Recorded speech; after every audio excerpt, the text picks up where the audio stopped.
সকাল 7টা থেকে ভোট গ্রহণ পর্ব শুরু হবে। একেবারে 842 বিধানসভা কেন্দ্রে ভোট গ্রহণ হবে। তার আগের রাতে একদম ভাঙরে কিন্তু সেই উত্তেজনা তৈরি হলো, যেখানে আক্রান্ত এবার আইএসএফ কর্মীদের মারধর করা হয়। একেবারে সেই অভিযোগ কিন্তু এবার তৃণমূল কংগ্রেসের বিরুদ্ধে, যেখানে এক মহিলা সহ 4 জন আইএসএফ কর্মী সমর্থক আক্রান্ত হয়েছে বলেই খবর পাওয়া যাচ্ছে।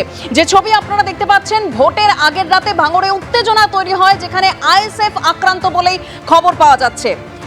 ভাঙর 2 ব্লকের বিজয়গঞ্জের কোচপুকুর এলাকায় উত্তেজনা তৈরি হয়। এক মহিলা সহ 4 আইএসএফ কর্মী আহত হয়েছেন। ভোটারদের হুমকি দিচ্ছিল তৃণমূল কর্মীরা, এরকমই আইএসএফ এর তরফে অভিযোগ আসছে। প্রতিবাদ করতে গেলে মারধর করা হয়, অভিযোগ আইএসএফ এর। ভোটের আগের রাতে উত্তেজনা, ভাঙরে আক্রান্ত আইএসএফ। আমরা জানবো, আমাদের প্রতিনিধি রঞ্জিত হালদার রয়েছেন আমাদের সঙ্গে। রঞ্জিত, দেখো, গতকাল রাতে বিজয়গঞ্জ থানার কোচপুকুর এলাকায় এই ঘটনা ঘটে। আইএসএফ কর্মীদের যেটা অভিযোগ, তৃণমূল কর্মীরা এলাকায় ঘুরে ঘুরে সাধারণ মানুষকে প্রভাবিত করছিল এবং হুমকি দিচ্ছিল। ঘটনা যখন জানতে পারে আইএসএফ কর্মীরা, তারপর এই ঘটনার প্রতিবাদ জানাতে গেলেই তাদের উপর চড়াও হয়। 4 জনকে মারধর করা হয়, মহিলা সহ 4 জন আহত হয়েছে। ঘটনা ঘিরে কিন্তু ব্যাপক উত্তেজনা ছড়ায়। পরে পুলিশ এবং সেন্ট্রাল ফোর্স ঘটনাস্থলে গিয়ে পরিস্থিতি নিয়ন্ত্রণে আনে। ঘটনা ঘিরে কিন্তু ব্যাপক উত্তেজনা ছড়ায় বিজয়গঞ্জ থানার কোচপুকুর এলাকায়। ধন্যবাদ রঞ্জিত।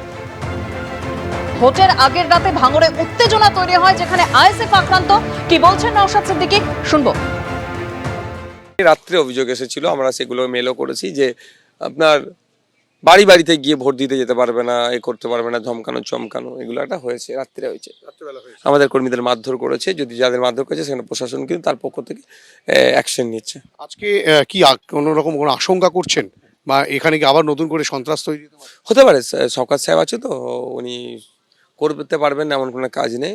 আমার উপর হয়তো অ্যাটাক করিয়ে দিতে পারে, করতে পারে, সেগুলো আটকানোর দায়িত্ব হচ্ছে নির্বাচন কমিশনে, তারা দেখে নেবে বিষয়টা। নির্বাচন কমিশন তো বেশ কিছু অবজারভার নিয়োগ করেছে, যে অবজারভারদেরকে রীতিমতো একেবারে ঝড় উঠেছে তাদের গতিবিধি নিয়ে।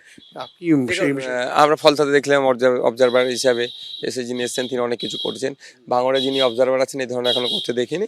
অতটাও করতে লাগবে না, যদি তার রাইট যেটা আছে, যদি সঠিক এক্সারসাইজ করে না, গুন্ডামস্তান যেগুলো আছে সেগুলোকে যদি ঠান্ডা করে ফেলে তো মিটে গেল। এখনো তো ভাঙড় থেকে সেই অর্থে তৃণমূলের যারা ক্রিমিনাল লিস্টেড যারা আছে, যারা তৃণমূলের সাথে থাকে কিন্তু ক্রিমিনাল লিস্টেড যারা হয়েছে, তাদেরকে তো এখনো পর্যন্ত সেই অর্থে দেখলাম না। তাদেরকে গ্যারেজ করা বা হোম অ্যারেস্ট করা বা থানায় যেগুলো বিষয় থাকে সেগুলো দেখলাম না। মানে কোনো জায়গা থেকে আমার যেন মনে হচ্ছে যেখানে বিজেপি স্ট্রং সেখানে সেন্ট্রাল ফোর্স বা এগুলো হয়েই করছে, যেখানে বিজেপি দুর্বল, তৃণমূলের বাইরে সিপিএম আইএসএফ যেখানে শক্তিশালী, সেই জায়গাগুলোতে মনে হয় যেন কোনো একটা জায়গায় তৃণমূলকে ছেড়ে দেওয়ার হচ্ছে। এবিপি আনন্দ, এগিয়ে থাকে, এগিয়ে রাখে।